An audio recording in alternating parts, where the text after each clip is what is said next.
You're listening to The Voluntary Life, where you can hear ideas for finding freedom in an unfree world. Visit thevoluntarylife.com to connect with the show and hear all past episodes. Here's your host, Jake.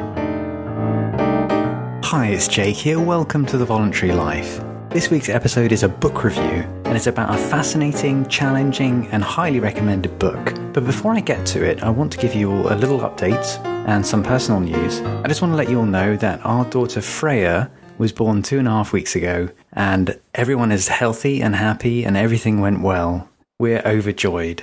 It's been a very busy couple of weeks since then, as we're settling in here with a new member of our family. And she's wonderful. She's so chilled out, and we're having a great time. So I just want to say thank you so much to all the listeners who wished us well during the pregnancy, and people who wrote to me wishing us well. Another bit of news is that my daughter's timing was pretty amazing because she arrived 2 days after I'd just finished another book, and I'm going to be telling you more about that soon. And I will be asking you if you would like to be a beta reader for my new book. I've done that twice before with listeners for my 2 previous books, and it's been a great experience. So more news about that coming soon. I've got some great episodes planned for the rest of this year, including the return of the Thinking Rationally series. Got some really interesting stuff that I want to share with you on that front. So good things coming soon in the podcast too. This week's show is a little different. It is a book review, and the book is called Guilt, Shame and Anxiety, Understanding and Overcoming Negative Emotions by Peter Breggin. And this episode is actually an episode from another podcast that I do with my wife Hannah called the Psychology Book Club podcast. You can find that podcast at psychologybookclub.org. I've been fascinated by psychology for years, as has my wife, and we've run this podcast for a long time. I started this podcast back in 2009 as a live Psychology Book Club meetup in London using meetup.com. And that's actually how Hannah and I got to know each other, was through the Psychology Book Club. We'd met before, but we really got to know each other through this book club. And I created an online version of the book club where I invited people on Skype to take part. So as well as doing the meetup in London, we were doing psychology book clubs on Skype. In recent years, Hannah actually took over the running of the Psychology Book Club, so she runs it now. And more often than not, these days when we do a book, it's mostly just Hannah and I talking about the book, because when we started to travel, it became more difficult to organize things on Skype. And the sound quality on Skype is never very good anyway. So a lot of the episodes are actually just Hannah and I talking about psychology books. And we're still doing episodes very infrequently these days, but we do still do them. And as I said, you can find it at psychologybookclub.org if you're interested. I'm posting this episode on The Voluntary Life because I think this is an amazing book, and it's also relevant to many of the topics that we talk about on The Voluntary Life, especially to do with finding more freedom in your life. This book is really about finding psychological freedom. And you're going to hear many similar themes to topics that I've discussed on The Voluntary Life before, in particular, the Thinking Rationally series, and especially episode 247, which was called Thinking Rationally Part 5, Reason and Emotions. This book informed my thinking on that episode, and you'll see a lot of similar themes covered. It's a challenging book, it's a really interesting book, and I highly recommend that you read it. I won't say more about it in this introduction because we do talk about it in the discussion, but I hope you find this interesting. And as I said, if you are interested in hearing more discussions about psychology books, you can also find those at psychologybookclub.org. So I'll be back next week with another episode of The Voluntary Life. And without further delay, here's our discussion of Peter Breggin's book, Guilt, Shame and Anxiety. Hello, and welcome to this episode of the Psychology Book Club podcast. Thank you very much for joining us today. My name is Hannah. And I'm Jake. Today we're going to be talking about the book Guilt, Shame and Anxiety by Peter Breggin. I really enjoyed this book personally. It went really, really deep into these big topics of guilt, shame and anxiety and why we feel them, where they come from, questioning are they really necessary, and then talking about how we can overcome them as well. So that's the book that we're going to talk about today. Just to get started, Jake, I'd be interested to hear what your general thoughts were about the book. I thought it was brilliant. I think it's one of the best books that we've read for the Psychology Book Club. Really thought-provoking, really interesting. It definitely left me with a lot to mull over, and very well argued as well. He's got an unusual argument. In fact, one of the things about this book that's so interesting is it's very different to a lot of psychology books, especially because he clearly argues in this book that guilt, shame, and anxiety are negative emotions, and that they are not useful, and they're not necessary. They're not necessary. Well. Which I think, although a lot of people in psychology would agree that guilt, shame, and anxiety are emotions that people suffer with and that create a problem for people and can be painful, Peter Breggin is really clear that these are emotions that, I can't remember the exact words that he used, but basically they are getting in the way of you actually living a full life and thinking properly. These are not only unhelpful, but they're actually negative in terms of the impact that they have. So they're sort of emotions to be overcome and outgrown, as opposed to respected, I guess.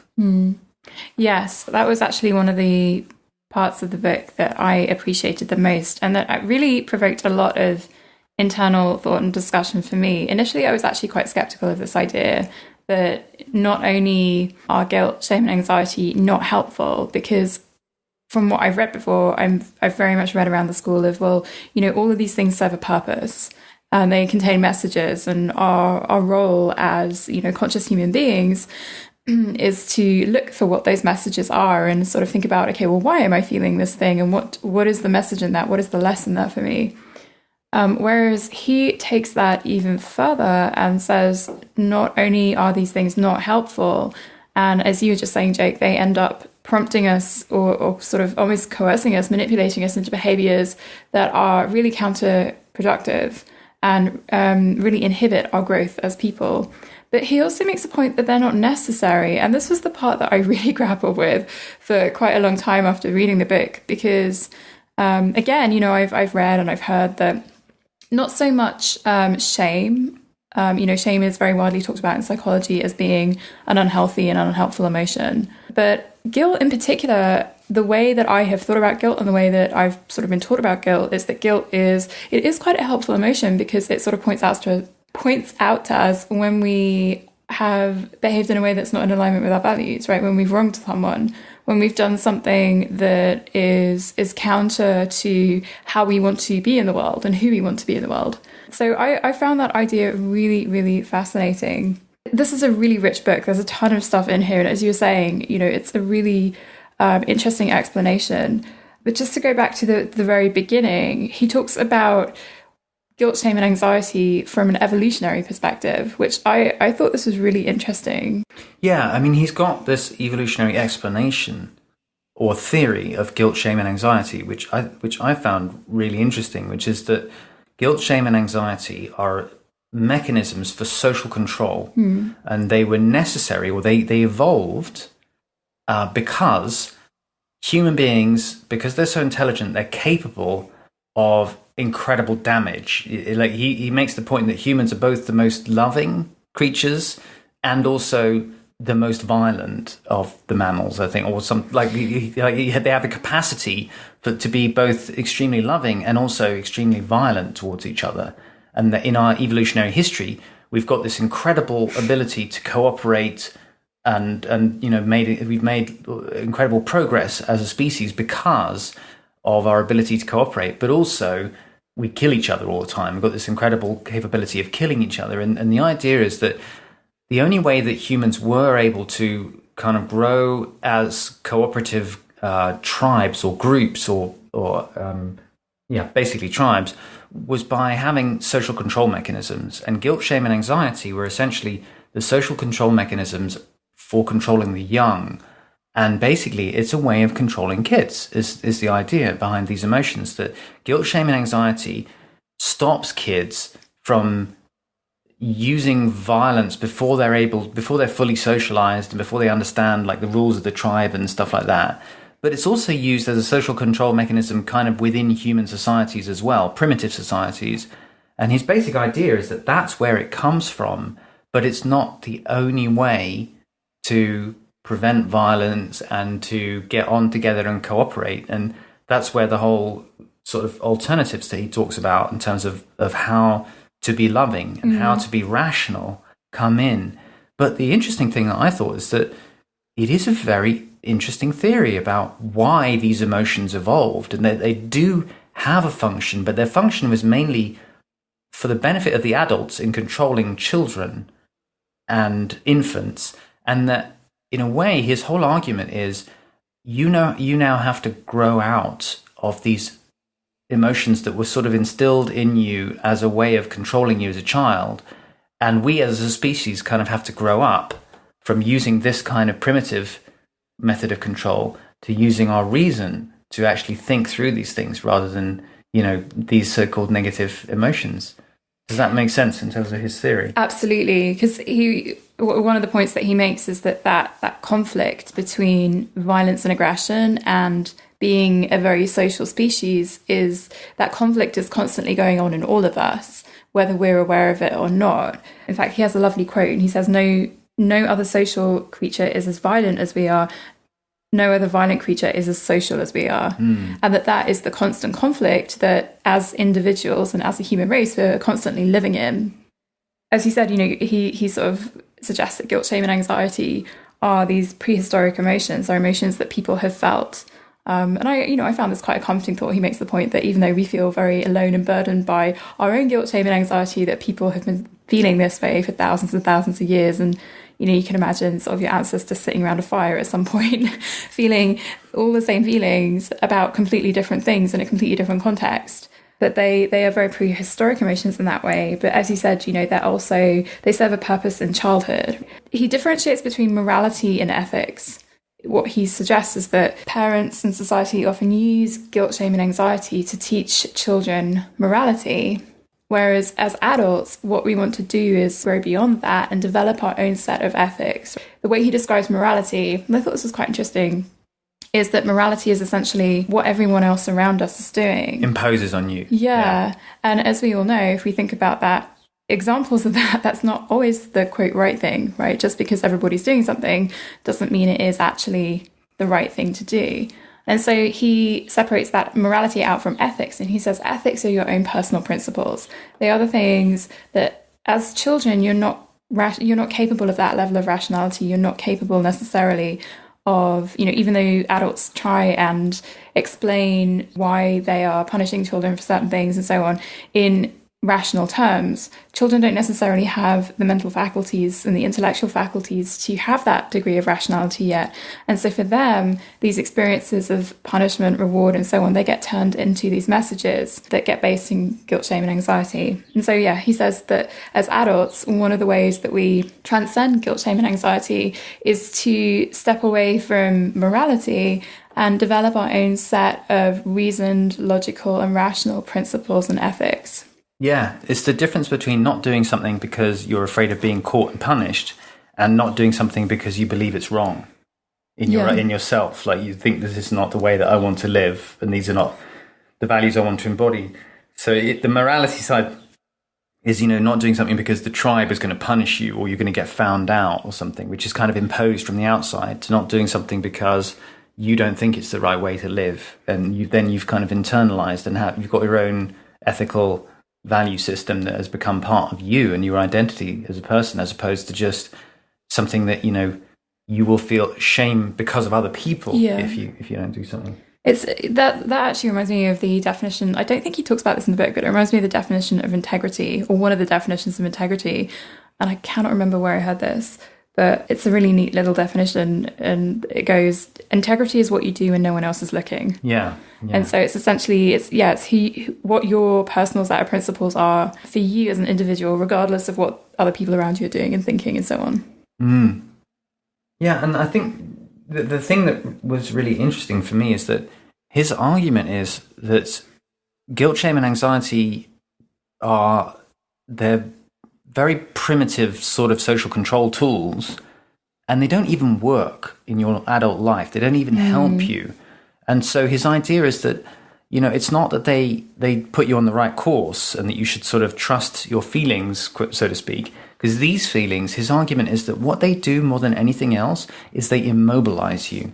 So he makes the point that when you're really suffering from anxiety, you can't think properly. You're not able to properly process and work out what the right steps are.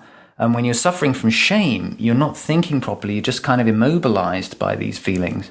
And that was sort of what their evolutionary purpose was to kind of control the kids and stop the kids doing stuff, right?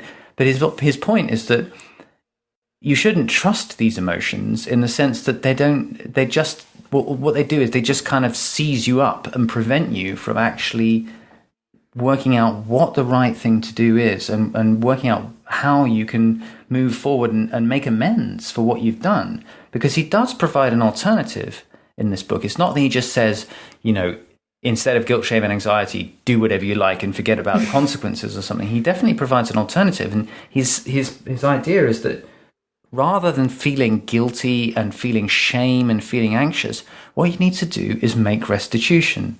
So you need to work out what you've done that's wrong to somebody else and work out how you can make it better and work through and basically make it up to them, and that's a very positive, rational approach. So he does say that you should feel remorse, which is like the acknowledgement, I've done something that isn't right. Which is what a lot of other psychologists and researchers talk about in the context of guilt. Right, but the guilt would be like, I'm bad. Yeah. Whereas the remorse would be, it wasn't fair of me to do this, and I need to make it up to that person. How can I make it up to them? And that's sort of like a much more rational and positive approach to how to kind of to think about it. I think just as a technicality, I think technically guilt is I did something bad, shame is I am bad. But he makes the point that even with guilt here, guilt is different from remorse, because when we experience guilt, we're actually more likely to avoid the thing exactly that we did.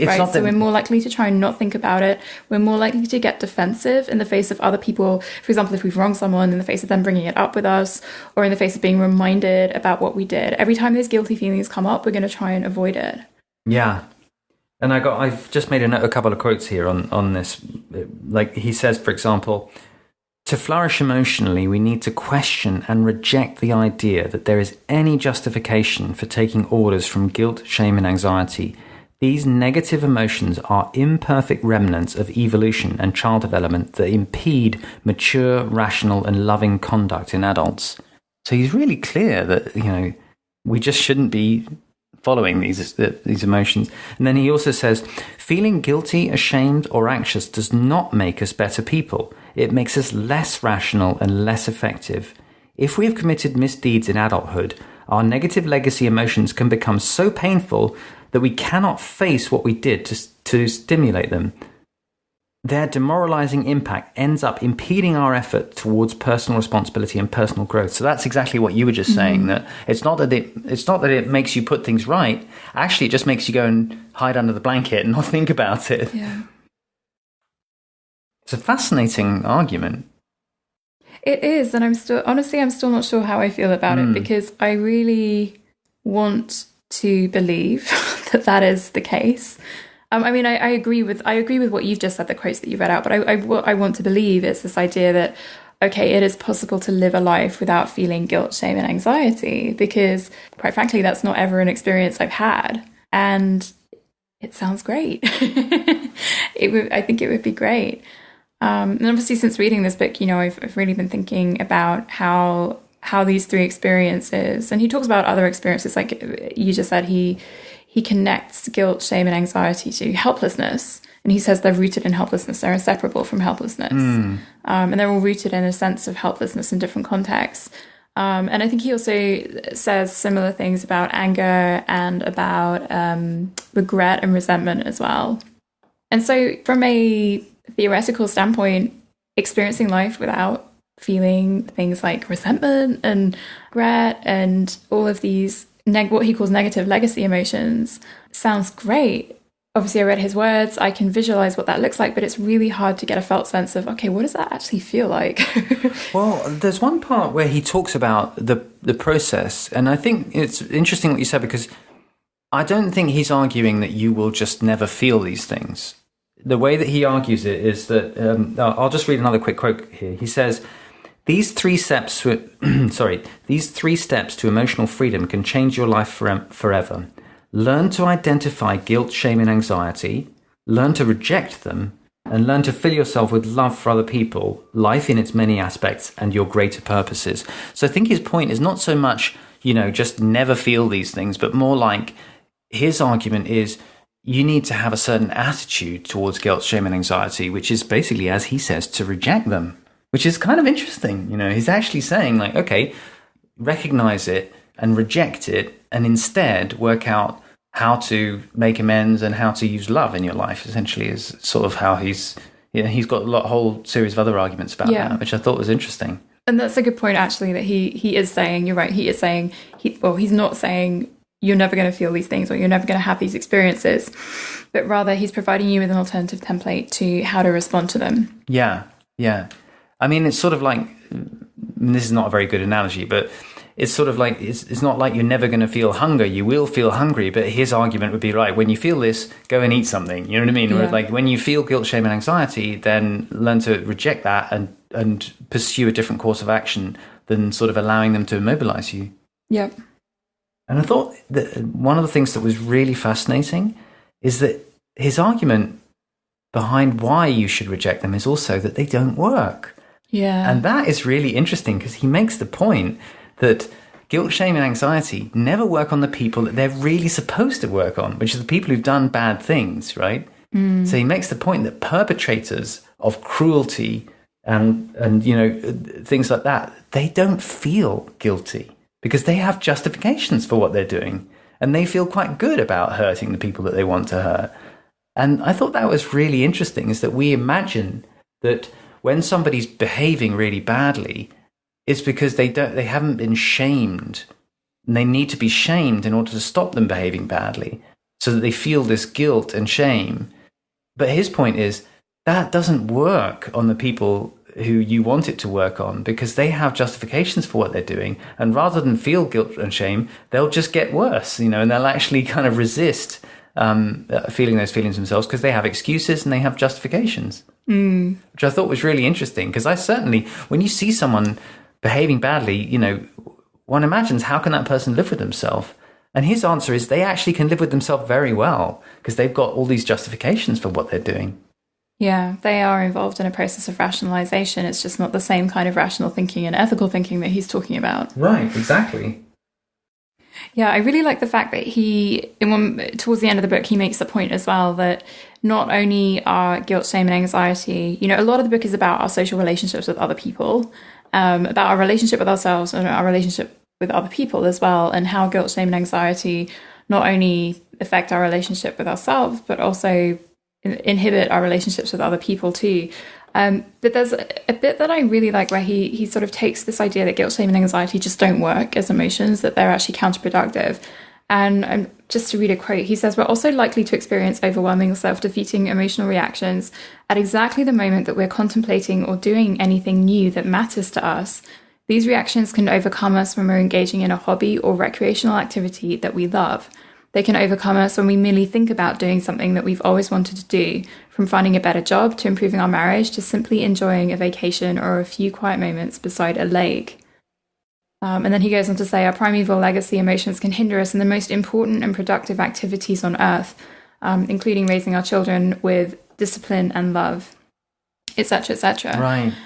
What I really appreciated about that is he paints a very clear picture of just how unhelpful these emotions are. So he's saying, look, it's not just you, it's not just about you, and it's not just about your relationships, but it's also about how alive you are and how much you make of the time that you have on this planet, and ultimately sort of what kind of, funnily enough, they're called legacy emotions, but it's about what kind of legacy you leave as well as a person. What do you allow yourself to do during your time on this earth? And I thought that was a really powerful image. Yeah, it's a very interesting one because he's arguing that if you're feeling these things, it's getting in the way and it's counterproductive because it's actually stopping you from living your full life. Yeah. And he even goes on to, I want to read you a quick quote. This is a really interesting one related to what you're just saying, because he even goes on to argue that if you're feeling guilt, shame, and anxiety, you're not the right person to be feeling these, almost certainly not the right person to be feeling these things. So here's what he says. He says, here is another key to life. People who seriously or persistently abuse other people almost never feel bad about it. Instead, it is the victims who suffer emotionally. If you feel a great deal of guilt and shame, you almost certainly do not deserve it. I thought that was fascinating because that argument is like, look, if you're feeling this, you almost certainly don't deserve it. And I was thinking, wow, is that really is that really valid? And I think that's also where that statement provoked a degree of skepticism from me. You know, obviously now taking into account everything else that you've just mentioned and what he goes on to describe in the book about how perpetrators don't feel guilt, shame, and anxiety. But I think one of the chapters is actually called "But Don't We Need Guilt and Shame?" Yeah. And that was my exact question when I first heard that argument, is that, but don't these things actually serve a purpose? Aren't they useful? And he unequivocally says no, they do not, because it's always the wrong people who are feeling them. Exactly. Basically what he's saying is it's the good people who feel guilt, shame, and anxiety, and the cruel people don't feel that anyway. So and that, you know, people can do things wrong and still feel guilt, shame, and anxiety, but that those feelings are not helpful feelings to feel if you actually want to make amends. Yeah, exactly. Right? If you actually want to do something about it and live your life as a better person. In fact, as you were saying earlier, if you do want to make amends, guilt, shame, and anxiety are probably just going to get you to not want to think about it and bury it and not do the right thing, rather than actually getting you. In order to do the right thing, you have to engage your rational mind and think through the problem, think about what you've done, come up with solutions, and make restitution. And he's making the point that as long as you're, in a sense, I mean, this is not his words, but wallowing in your own guilt, shame, and anxiety, you're not actually helping whoever it is that you've wronged. Right. And this is where the helplessness piece comes back in again. Yeah. It's because when we feel guilt, let's stick with guilt or shame, you know, if we've done something wrong, that those feelings are rooted in helplessness and they lead to inaction, which further, it becomes a vicious cycle of helplessness because we're not taking any action. We're beating ourselves up about it. We're feeling guilty, but we're not actually doing anything to right it. And that, in terms of that quote that you had earlier on, I think that also means not just in terms of doing right by other people who, if you've done something that you feel remorse for, but also just in terms of living your own life and living up to your potential. That your own guilt, shame, and anxiety is what stops you from actually, you know, living to the full and being able to do the things that you would find scary, you know, because they would be epic things to do. Yeah, he makes that point particularly in relation to anxiety. I don't know if you remember this part. I'm going to try and quote it accurately from memory, but he says something.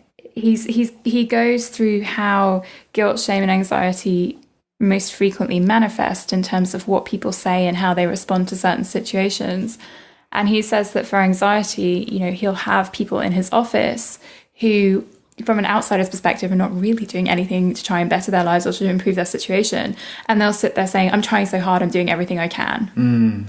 And he said, again, that is a feeling of helplessness. And that connects to what you're saying about, you know, it impacts the rest of our lives as well. Yeah, because he was sort of trying to make the point to his patients that they're saying, I'm doing everything I can. And he's trying to convey to them, look, that's exactly what's not happening. You're actually immobilized. You're not doing everything that you can. But it's that sort of vicious cycle that they get stuck in. Yeah. Just to take a slightly different direction, another piece of this book that I really appreciated, which I'll say fits in with other books that we've done, like The Myth of Mental Illness by Thomas Satz, is that Peter Breggin is very anti-drugs. Yeah, psychotropic drugs. Psychotropic drugs, yes, thank you. And so later on in the book, you know, obviously the book is primarily about guilt, shame, and anxiety, but as I said earlier, he also goes on to talk about other negative legacy emotions like anger, and depression is one as well. And he makes a point that I thought was really, really interesting, because he talks at the beginning of the book about how all of these, the guilt, the shame, the anxiety are born from a feeling of helplessness. But as adults, we actually, you know, and you can see this helplessness in the justifications that people give for feeling their guilt, shame, and anxiety, like we were just talking about with, you know, I'm doing everything I can. But he says, as adults, we usually don't recognize that helplessness, and usually how it shows up is either anger or numbness. And numbness, obviously, it can be manifest as anything from boredom to, you know, full-blown depression. And he made a lovely point, which I thought was just, you know, it's a great example of how he's very straightforward in this book, but he's also an incredibly compassionate writer. And there's a section called "You Are as Passionate as You Are Depressed," and how basically he says the intensity of our guilt and depression is proportional to our passionate desire for more joy and excitement. I thought that was a really interesting point. He said, this is another reason not to think of ourselves as, quote, clinically depressed or, quote, mentally ill, and not to turn to psychiatric medications, alcohol, or other drugs. The moment we feel lowest is the moment of our greatest challenge. Feeling down and out or lost presents the opportunity at last to recognize and confront our disabling and debilitating feelings of guilt. It can inspire us to begin the work of overcoming our negative legacy emotions and replacing them with a better viewpoint on life. Yeah. Yeah, he's a very humane guy, and as you say, he's got great compassion for people. And I also really appreciated the fact that he really speaks out against this culture of diagnosing people who are experiencing genuine mental suffering, diagnosing them with some basically supposed mental illness and giving them psychotropic drugs and sort of sending them off to just knock back drugs and zone out, essentially. And his approach is very much about rather than just drugging people, helping people to gain better self-knowledge and understand why they're suffering and what these feelings that they're suffering with, which is actually mostly about guilt, shame, and anxiety, why they're suffering these feelings and why it's having a debilitating effect on them, so they can actually, through self-knowledge, get to a greater awareness of their own behavior and understanding of what they're doing, and be less self-damaging and actually have more, a more fulfilling life. Yeah, absolutely. And I mean, the process that, I was reading this book and thinking, wow, I really want to find out what this process is, because it sounds amazing. And it's actually incredibly simple. And it's a reflection of a lot of other stuff that we've read in similar books as well, which, as you said, he uses a great metaphor of weeds in the garden. And he says, when you go into your garden for the first time in a long time, you've got to pull up all the weeds first, and then the flowers will shine through. But it's a process of, identifying the weeds and then pulling them up and preventing them from growing anymore. And every time you see a weed, pulling it up rather than just letting it flourish. So, what are the weeds in this metaphor? I remember the bit, but just for people who haven't read it. Well, the weeds are negative legacy emotions. Right. So I think you outlined this earlier. You were saying that his 3 steps to emotional freedom are identify negative legacy emotions, reject compliance with these emotions, and triumph over and transcend these emotions, which is obviously, it's a very complex process. It's a long-term process, but I read that and I thought, that's doable, I think, actually. And as part of that process, one thing that he writes about really beautifully in this book is love. And because it's not just a question of rejecting the negative legacy emotions. He makes the point that you have to positively focus on the things that you love in life and actually bring those things into your consciousness and be aware of what you love. And his definition of love is essentially, I think it's positive awareness is the way that he puts it. It's just like if you or joyful awareness. Sorry, that's it. Joyful awareness. If you are aware of something and it brings you joy, whether that's a relationship with your partner or even if it's just like your dog or, a place that you love to be, then that, if you're aware of joy, that is love. And he makes the point, if you're in a relationship and the person makes you feel miserable all the time, it's probably not love. It's probably like it's. And you can't love someone too much as well. That's what he said. Yeah, that's not love. That's guilt, shame, and anxiety coming in. If that's the way you feel. And I thought that was a really great, straightforward, down to earth, way of cutting through all of the sort of bullshit about toxic relationships. People love in hurts. all the whole love hurts idea. And his argument is no, actually love doesn't hurt. It's love makes you feel joyful, right? If you're with someone and they make you feel miserable, it's not love. It's essentially some acting out of trauma that's going on there. Yeah, it does feel important to say, obviously, if you're in a relationship with someone, for example, you're probably going to have conflicts with them. You're almost certainly going to have conflicts with them. But the point is that is not part of love per se. That is the negative legacy emotions again, the hangovers from childhood, all that kind of conditioning clashing. Yeah, I mean, and obviously, even in positive relationships, everyone's going to have conflicts at some point. But I think the point is pretty sort of straightforward that he's making, that if you pick up the phone to someone and they you feel a sense of dread about that person, that's not love. That's not. And basically his argument is focus on being more aware of where you can exercise love in your life and where you can actually practice love and be more loving as a person. And his argument is essentially you have to be a source of love. You can't just hope for it to come along in life. You actually have to provide love into the world. And that also is a way of working against being immobilized by negative legacy emotions. Yeah. And he also talks about empathy and vulnerability as being intrinsically connected with love. So, for example, he says that in some situations, expressing long repressed anger can be helpful, but if you're going to do it in a healthy way, it needs to come with vulnerability. Yeah. It needs to, it's one thing to express your anger at someone, but you also need to be vulnerable about why you're feeling angry and not just blame them and so on. And the same thing he says is with empathy, that, if we're really going to love people, we need to be able to empathize with them, which is to put ourselves in their shoes, not to necessarily have the same experiences they have or feel all the feelings that they're feeling, but just to understand them, whether or not we agree with or condone the way that they're living and the decisions that they've made and the way they behave. Yeah, absolutely. One of the things that I don't 100% understand yet, and I think I need to mull it over in his argument, is when he talks about where these emotions come from, he's sort of saying that they come from our evolutionary history, in that,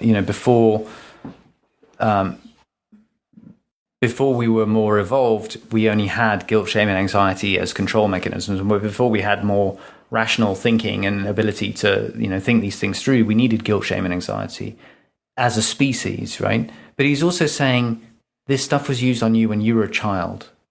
And it's a part of the way that parents use this, and you need to grow out of it in your own life. And so when he talks about prehistory, sometimes I wasn't really clear whether he meant he was talking about each of our own personal histories in terms of our parents and the way that we were treated as children. Because he's got a lot to say about parenting, and it's very interesting.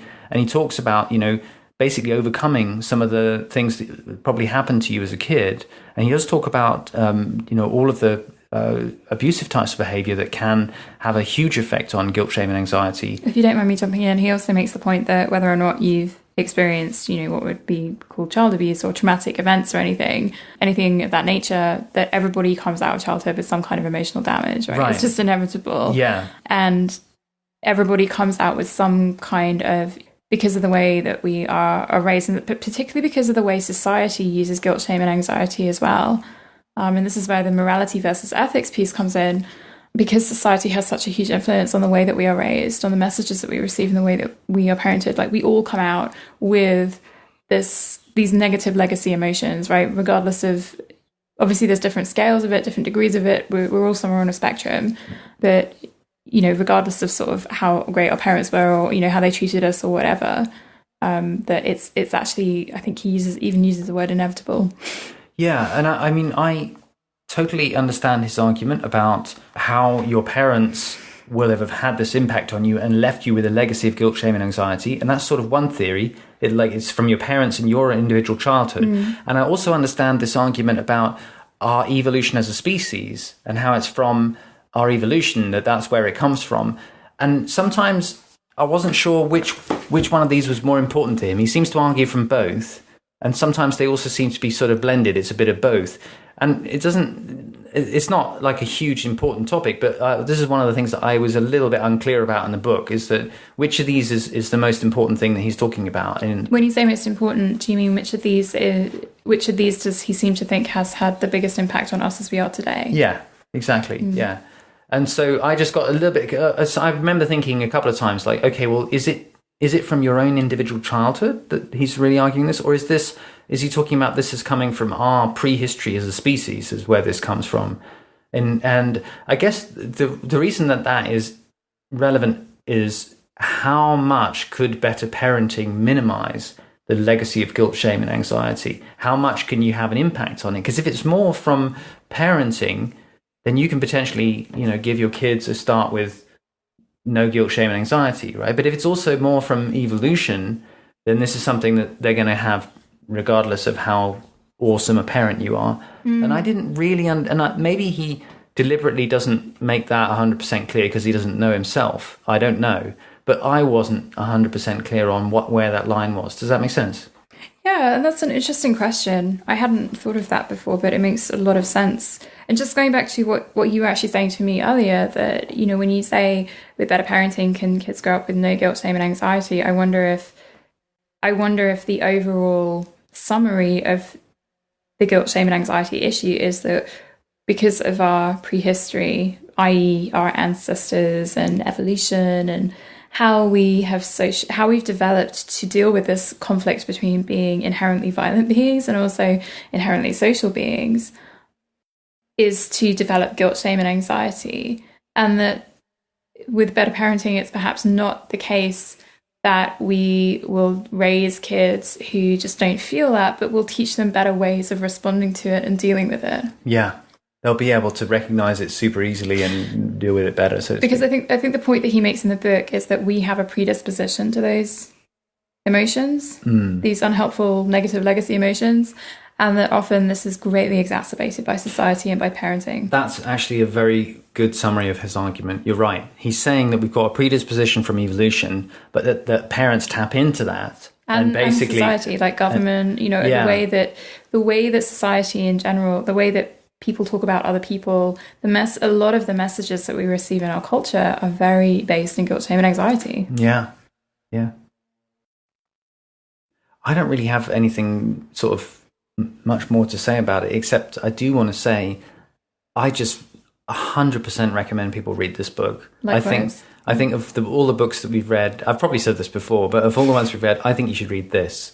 If you're going to read anything, I would read this, because I think it's challenging, and it's also very, very practical and relevant. We've always tried to choose books that are relevant for, stuff that can help you in your personal life.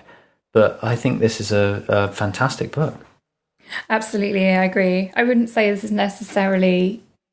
it's so hard to choose. That's why I don't want to say this is the number one book that we've read so far, but it's definitely in my top 5. I think it's my number one. Because we've read so many great books, like Carl Rogers, and I also enjoyed, Road Less Travelled and books like that. It's so hard to choose between them. They're all slightly different and special in their own way. But it's a fantastic book. It's a really, really, as you were saying at the beginning, it's a thought-provoking, fantastic book. And I can tell for myself that it's a great book because I read it a few months ago and was looking back through my notes now, and I could feel it definitely provoking resistance in me. As I was saying earlier, this sense of, I don't know, surely we need guilt, shame, and anxiety, and that's sort of keys me into the fact that is my own guilt, shame, and anxiety. That's my own kind of negative legacy feelings coming up there, pushing back against these ideas. And so it's definitely a book that will teach you more about yourself just from noticing how you react to some of the ideas in it, but also will sort of clue you into, okay, here are some steps that you can take next, and provide you with a really compassionate alternative perspective of what these things actually mean and how to kind of grapple with them in your daily life. Yeah. And it's so strongly argued, which I think is a good thing, that even if you don't agree with it, it'll have you thinking, it'll get you thinking, and it'll get you like pondering this, and that's got to be a good thing. Yeah, definitely. I can always tell when a book has been, quote, good is not necessarily by how much I've enjoyed it while I'm reading it, although I did really enjoy this book, but how much I think about it afterwards, how often it pops into my head just as I'm going about my day-to-day life. And this book is definitely one of those books that has stayed with me. And it's been great reading through my notes again, coming back to it for this conversation. So I don't have anything else really to say about it either, but just to finish up, at the very end of the book, he shares a few basic life-enhancing principles. So I thought it'd be nice just to share those to end on. Absolutely. To end on that note. So he says, review the following principles and apply them to your own life. They can enormously enhance your life. Do not take psychoactive substances to solve emotional problems, and do not encourage loved ones to take them. You will be more in touch with your emotions and more fully able to relate to other people. Keep in mind that you or your loved ones may need to withdraw from psychiatric drugs carefully with supervision to be safe, and that no one should be coerced into taking or stopping psychiatric drugs. Number 2, work together with loved ones, co-workers, and others towards mutual empowerment. Number 3, never bully or coerce other people. Instead, create free, respectful relationships with everyone in your life. 4, respect and encourage each person's autonomy and independence, and you will avoid feeling guilty, anxious, ashamed, frustrated, and angry or numb because of them as they struggle with the ups and downs of their lives. 5, love and feel empathy for as many people as you can. It will help you banish your self-defeating emotions and move forward with your life. Caring about people and loving them as separate and independent human beings can keep us sane and happy, and as beneficial to others as possible, but it is not without challenges. There will be temptations to indulge our darker nature and do something for the sake of short-term advantage or power. There will be times when it will take courage to do what we know to be right. Often it seems to be risky to take the principled, honourable and empathic road, but as rocky as it can be, it remains the best road and really the only one on which we can live a good life. So I think that's a nice place to end this conversation. Very well said. So yeah, as we've been saying, really recommend the book Guilt, Shame and Anxiety by Peter Breggin. So I hope you've enjoyed listening to this conversation today, and I really hope you check out the book. We will be back very soon with another psychology book that's up for discussion and review. Thanks a lot for listening. Thanks, guys. Thank you for listening to The Voluntary Life. If you have feedback about the show, please email jake@thevoluntarylife.com. If you enjoyed this program, please share the podcast with your friends or click the donate button on thevoluntarylife.com.